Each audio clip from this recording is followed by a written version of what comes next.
Knjiga Čarobne stepenice do uspeha, Napoleon Hill. Prva lekcija Savez udruženih umova. U ovoj knjizi nalaze se tajne uspeha magnata, tajkuna, mogula i ljudi na čelu različitih grana industrije u kojima rade.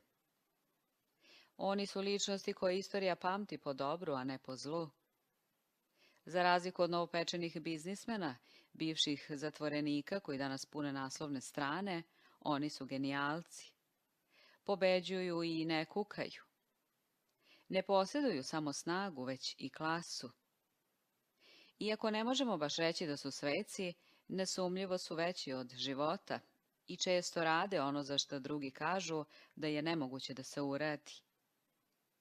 U doba grebatora, kada se vode duple knjige, a vlasnici kapitala skandalizuju, potrebna nam je mudrost